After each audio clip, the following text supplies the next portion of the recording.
Okay, so for the review, we're going to break this into 5 parts. The first part is simplifying radicals. So we're going to go through some of these simplification problems. The first one, this -2, we set on the outside, and then we have to deal with this 294. Now, if you recall, you are looking for groups of 2 because there's a 2 written there. We just don't write it all the time. So we do 294 and we go through our simplification process. 294 divided by 2 is 147. 147 divided by 3 is 49. 49 divided by 7 is 7. Divided by 7 is 1. So we're looking for pairs. We have a pair of 7, so I know that there's going to be a 7 on the outside. Next one, we have m to the 16th power. That's 2, 4, 6, 8, 10, 12, 14, 16m. So we have 1, 2, 3, 4, 5, 6, 7, 8. 8 pairs of m's. So I know that there's going to be an m to the 8 on the outside. And we have the n to the 7th, which is n squared. That's 2, 4, 6, 7 n's. So I have 3 pairs. So this is going to be n to the 3rd. What's left on the inside? I have a 2 and a 3 that we couldn't simplify out. And I have an n that I couldn't simplify out. So I simplify this. So this is going to be -14 m to the 8th n to the 3rd radical 6n. And that's my final answer there.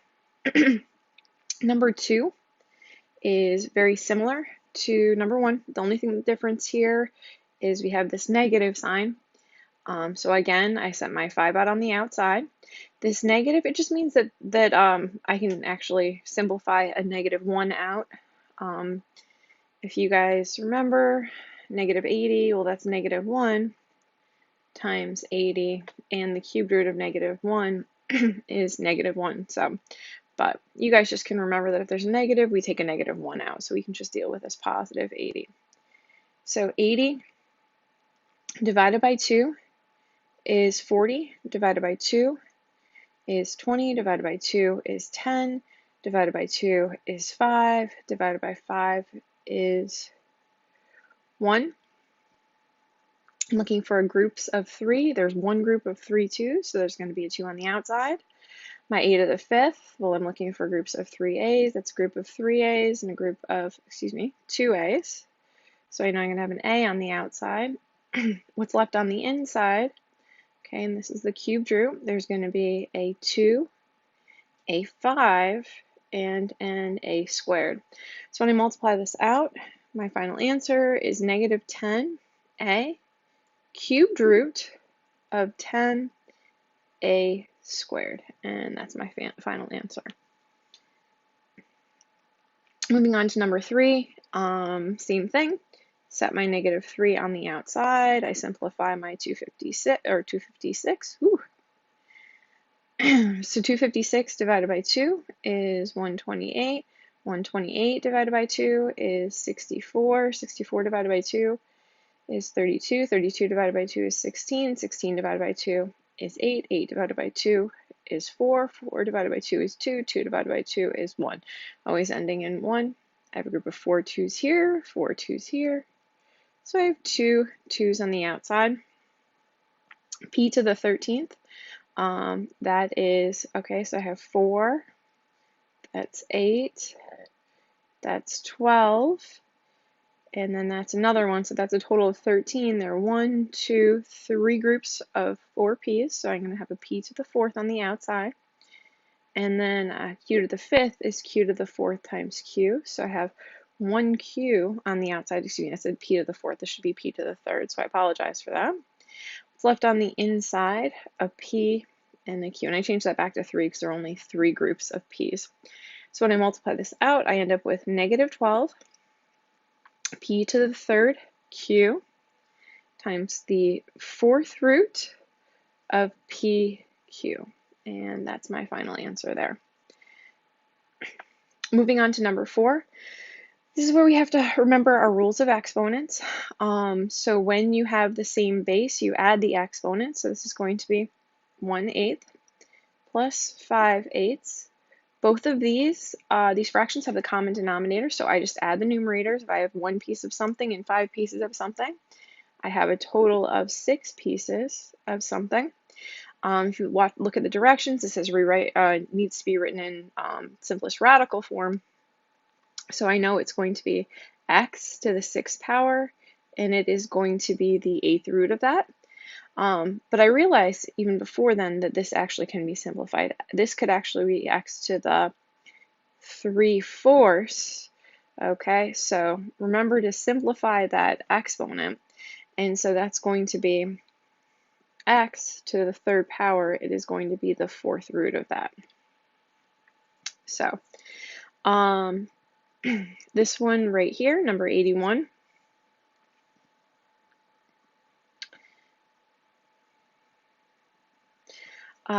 is this is a power to a power. So when you have something like this, where you have a power and then you have another power, you multiply. So this is going to be 8 times -1/4.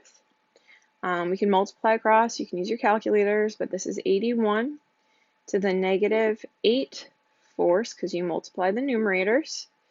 And so this is going to be 8 to the -2 power, or 81 to the -2 power. What you need to remember is when you have a negative exponent, that just tells you that it's the reciprocal of that number. So if it's like this, a whole number, it's in the numerator, you actually send it to the denominator in order to make it positive. So this is going to be 1/81 squared. So now that's no longer a -2, it's a +2. And 81 squared is 6,561. So there's your answer right there. Okay, moving on to number 6, very similar to number 4. We have our same base here, so we are just going to add our exponents. So this is going to be 3a in parentheses to the 2/3 plus 5/3. So that's going to be 3a to the 7/3. I write it in radical form. So this is going to be the cubed root of 3a to the 7th power, which is the cubed root of 3 to the 7th and a to the 7th. Now you can multiply the 3 out, but I think it's just easier to figure out how many groups of 3's there are in 3 to the 3's in 3 to the 7th. So this is 3 to the 7th is 3 to the 3rd, 3 to the 3rd, 3 to the 1st, so that's 7 3's. I know there's going to be 2 3's on the outside. A to the 7th, well, that's a cubed, that's 3, that's 6, there's 7 a's, there's 2 groups of 3a's, so this is going to be a squared, and then there's a 3 and an a left on the inside, and your final answer is 9a squared times times the cubed root, I dropped that, the cubed root of 3a, and that's your final answer. Okay, number 7, when we get to multiplication, you'll see that if your root is the same, you can just multiply across. In this case, you can't just multiply across because the root is the same. This is a square root and a 4th root. I can rewrite it with fractional exponents. So for the first one, my power is 9, my root is 2. I rewrite my second one. Since there's no power there, there's actually always a 1 there. We just don't write it. So my power is 1, my root is 4. And if you remember from the previous problems, when you multiply, you add the exponents. This is going to be m to the 9/2 plus 1/4. Now, you can just use your calculator, but if you remember, you have to have a common denominator to add fractions. So I'm going to multiply by 2 over 2. So this is going to be m to the 18/4 plus 1/4. So that's m to the 19/4. My next step, of course, is to rewrite this in radical form. That's supposed to be a 19, by the way. So my exponent is going to be 19, and it's going to be the 4th root. I go over here, I'm like, okay, so that's 4, 8, 12, 16, 19. So 1, 2, 3, 4. So this is going to be m to the 4th power on the outside times the 4th root. Oh, I put squared. There's 19m, 16, 17, 18, 19. The 4th root of m to the 3rd. There were 3m, so I need to work on my counting today. Number 8, this is k. Now when you're dividing, you subtract your exponents. 13 thirds minus 2 thirds. Okay, this is going to be k to the 13, 12, 11 thirds. This is, I rewrite it with exponents, k to the 11th power. This is going to be the 3rd root of that.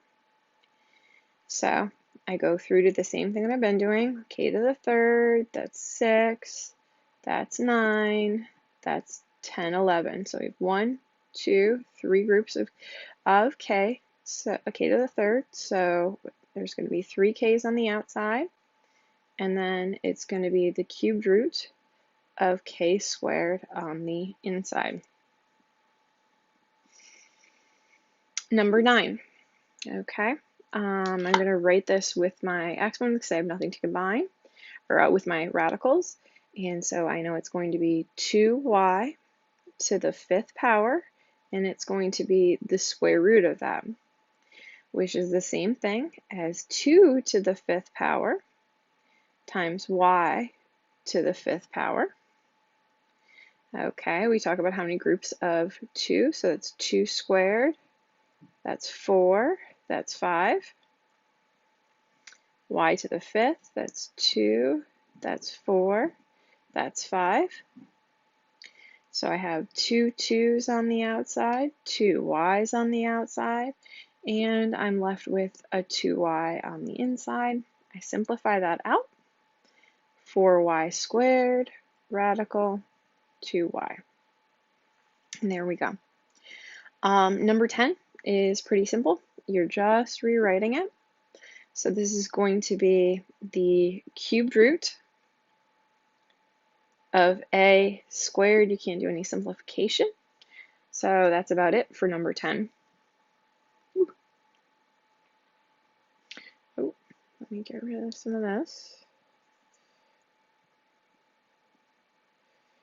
Yeah, sorry about that. This work did not. Yeah, there we go. Okay, so this one's a little bit different. What you notice is that this is 3k to the 7/6 power. So this is 3 times k to the 7/6. The 3 is not to the 7/6. If the whole thing were to the 7/6, this would be 3k to the 7/6 power. Okay, but this is separate. The 3 is not to the 7/6, so we have to separate them.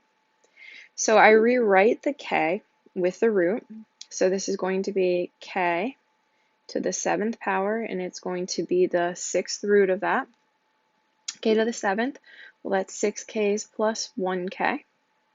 So this is going to be 3k, 6th root of k. And there's your answer there. Number 12 is 16 to the 1/4 power. I don't have anything to combine, so I simply write it with radicals. It will be the 4th root of 16. You can use your calculator and figure out that this is a perfect 4th root. So, but 16 divided by 2 is 8, 8 divided by 2 is 4, 4 divided by 2 is 2, 2 divided by 2 is 1, so I have a group of 4 2's, so therefore my answer is just 2. Number 13. Now this is a simplification problem. It's not a division problem. The reason being, the first thing that you look for when you're given a problem with a radical in the denominator is, can you divide the numerator by the denominator and get a nice number? Does it just work out? So the 4th root of 4, that's not a number that works out. So what we're going to do is we're going to write it all over. So you can write this as 3/24 over 4. And if you divide, so this is the 4th root of the whole thing. If you take the 4th root of 3/24, divided by 4, that's actually the fourth root of 81. That actually gets rid of a lot of problems for us, so we no longer have a denominator, a radical in the denominator. So we simplify 81. So 81 divided by 3 is 27. 27 divided by 3 is 9. 9 divided by 3 is 3. 3 divided by 3 is 1. So the fourth root of 81 is just plain old 3. And that's your final answer. Same thing for number 14. See if you can make it easier. Can you divide it out? And so first thing I look at are my numbers. Make sure the powers in your denominator are less than your powers in your numerator. That does make things a little bit easier. But I look and say, okay, will the 7 go into 112? If my calculator, see that it does, so I kind of continue on with that. So this is 112, a to the 6th, b to the 12th, over 7, a squared, b to the 3rd. 112 divided by 7 is 16. Now, if you remember, when you divide, you subtract the exponents. So this is going to be a to the 6 minus 2, and it's going to be b to the 12 minus 3. So I kind of clean that up a little bit. This is going to be 16 times a to the 4th, b to the 9th. Then I look, okay, square root of 16 is 4, so I know I'm going to have a 4 on the outside. A to the 4th, well, that's a squared and a squared, so there's 2. So I know that there's going to be a squared on the outside. B to the 9th, well, that's 2, 4, 6, 8, 9 b's. So I have 4 groups of 2 b's, so therefore there's going to be 4 b's on the outside.